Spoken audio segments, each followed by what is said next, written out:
Well, Charlie and Kenny, not Brett, came to tears. And I'm going to talk about tears. And let me tell you why. The rivers that came together to incline me to say what I'm going to say for these next 20 minutes or so. Noel and I and David and Karen Livingston were immersing ourselves for 2 days last week in Abraham Lincoln lore in Springfield, Illinois, and New Salem. And there's a new Abraham Lincoln museum, which I recommend highly. It's the most remarkable museum I've ever visited because of the two theaters that are in it. And there's a wall, not very large, 20 feet across maybe, covered with, I took a picture of one of them, with vile opprobrium dumped on Abraham Lincoln in the press. For example, Lincoln's speeches consist of condensed lumps of imbecility, buffoonery, and vulgar malignity. Richmond Examiner, March 4, 1861. Dozens of them, all over the wall, from all the papers across the country. Not all the papers, but lots of papers.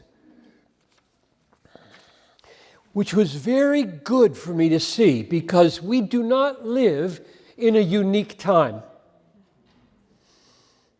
If you're young and you're not aware of Abraham Lincoln and lots of controversies along the way, you would think the hostilities and the polarization of our political environment right now is just as bad in my lifetime as it has ever been. That's true. That's 73 years. But it's been worse in times past.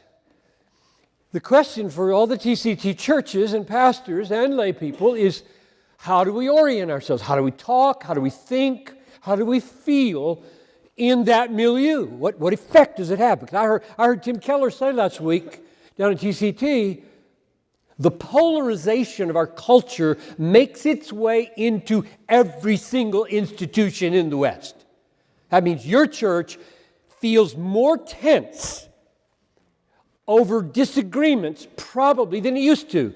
Like, disagreements have always been there, but today people feel more vulnerable, more easily angered, and so the question is, okay, what do we do? So that's one river flowing into this little talk. Another is watching the social media sphere and how people are doing it, and not liking a lot of what I see. Reading blogs that are written in a way, I think that's not the way I want to do it. I don't want Bethlehem to be that way. I don't want Bethlehem College and Seminary to sound like that. I don't want Desiring God to sound like that. I don't want the TC churches to sound like that. I don't want to sound like that. So that's the second river that's flowing into this. We all can do blogs if we want to. How should they sound? What should they taste like? The third is I do this little thing called Look at the Book, which is an online teaching ministry where I put a text on the screen and draw on it and try to get meaning out of it. And I'm working my way through Philippians. And I just arrived at verse 18. And that's what I want to linger on. So Paul has begun chapter 3. Watch out for the dogs. Watch out for those who mutilate the flesh. Watch out for the evildoers. We are the circumcision who worship by the Spirit of God and glory in Christ Jesus. Put zero confidence in the flesh. And then he gives his pedigree of the flesh and all his incredible boast-worthy achievements as a Pharisee. And then he says it's all garbage. And then he said, I just want to know Him. I want to share His sufferings. I want to know the power of His resurrection. I want to make it to the end and be resurrected with Him. I forget everything that lies behind. I'm just straining forward for the prize of the upward call of God in Jesus. And let all of us who are mature think this way. And if anything you think otherwise, God will show you that. Come on, brothers, join in imitating me. And keep your eyes on those who walk according to the example that you have in me. Now, that's the end of verse 17. And here comes verse 18. In verse 18, he says, brothers, join in imitating me.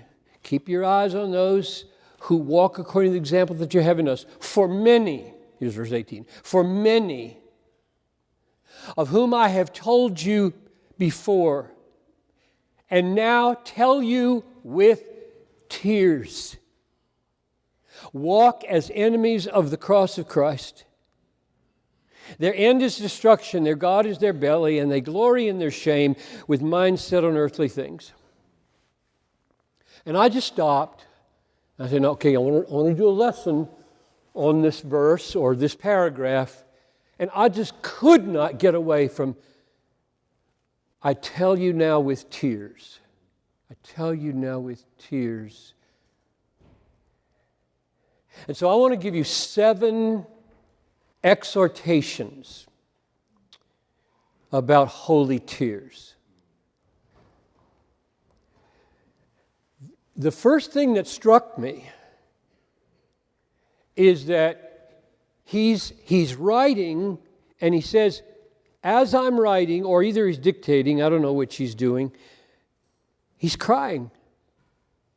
So he says, for many of whom I have often told you, and now I tell you, even with tears. So as he's writing, he's crying. What is he writing? Here's what he's writing. They're enemies of the cross. They're going to hell. They make appetite their God. They boast in what they should be ashamed of, and they're ashamed of what they should be proud of. And their minds gravitate toward worldliness like a magnet. Now, those are hard, negative, offensive things to say to people. Your end is destruction. Your God is your belly. You glory in your shame. You hate the cross. You love the world. And he's crying. John Piper can say those things relatively easily and seldom cry as I do. So that's what struck me. Here's a man, I love the Apostle Paul. I wrote a book about it called Why I Love the Apostle Paul. This is one of the reasons, because he's saying the things that have to be said. We've got to say things like that. If you're not willing to say things like that because you're a teary-eyed person, like these two guys, if they're not willing, if those tears are keeping Kenny and Charlie from saying to someone, your end is destruction, you're turning your appetites into a god. The world is too much with you. If they're not willing, they have split apart what God means to be held together. And so my first exhortation is this. Negatively, I'll put it negative and positive. Beware of lopsided emotional responses to evil. Beware of either or emotional life. That's the negative way to put it. Here's positive. Seek to be as complex emotionally as Jesus and Paul. Embrace the both and life's emotional life. Both meaning tears and tough words. The world has never seen such a thing. They know anger. Oh, they know evangelical anger. And they know spineless, wimpy, emotionally driven people who have no moral backbone. They know that. They don't know Paul. They've never seen anything like this. And when I say be as complex as Jesus, Paul really did have the Spirit of Jesus, because remember, Jesus said, you may remember this, he's in the synagogue, there's a man with a crippled hand, and they're watching him to see if he's going to heal on the Sabbath. And he said, is it right to save life or to kill? Why would you put it like that? Is it right to do good or to do evil? And they won't even answer. I mean, how easy is that question? Kill? They won't answer. Jesus is furious at that silence. But here's what Mark says. Is it lawful on the Sabbath to do good or to do harm, to save life or to kill? And they were silent. And Jesus looked around on them with anger, grieved at their hardness of heart. That's the complexity I'm pleading for in TCT churches. Anger, grieved. Anger, grieved. Most of us, at least the person I know best, this person, most of us experience anger as an omnivore of emotional destruction. Meaning it eats everything. If anger starts to take you over, no other emotions survive. It doesn't. They don't survive. And many of your people grew up in homes as all they knew. That's the only emotion. You say, was there a rich emotional life in your family growing up? Yeah, my dad was angry all the time. And that just kills everything. They can't feel tenderness, they can't feel sweetness, they can't feel authentic remorse, they can't feel joy, they can't feel hope. Anger has eaten everything. Jesus could feel these two amazing emotions. Anger at this horrible silence. You won't even say killing is wrong. And grief. These are my people. I came for them. And both and. So that's exhortation number one. Number two, beware of performance tears. Preachers, beware. Beware of planning the choke-up moment in your sermon. People can smell it. Beware of announcing your compassion for the latest calamity on Twitter. Grieving for the people in New Zealand. Come on. Why? Well, why is that a problem? Because Jesus said, beware of practicing your righteousness before other people in order to be seen by them. You will have no reward. And then he said this, when you fast, do not look gloomy. Now, what does that mean? It means if you've been crying alone as you pray for your kids and skipped a meal on Friday and pouring out your heart, you wash your face before you walk out of that room. You don't put it on Twitter.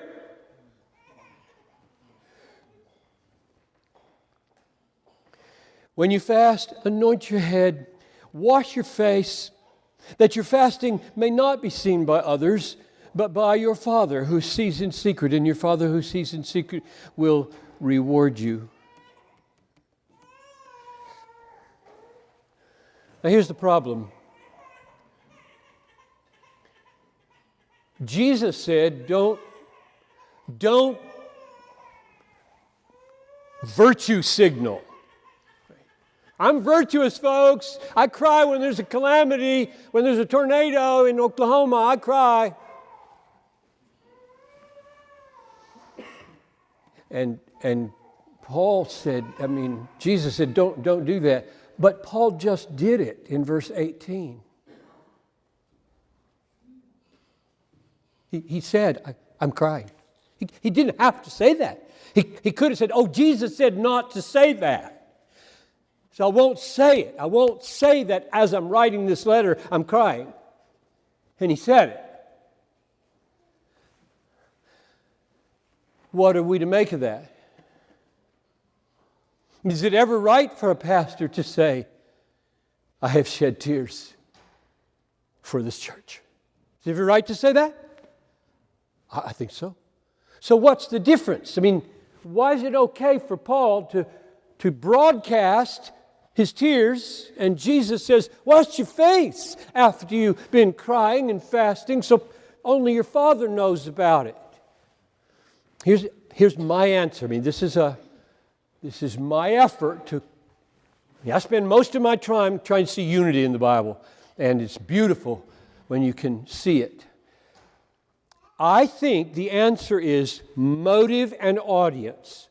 Jesus said, don't practice your righteousness in order to be seen. That's a motive.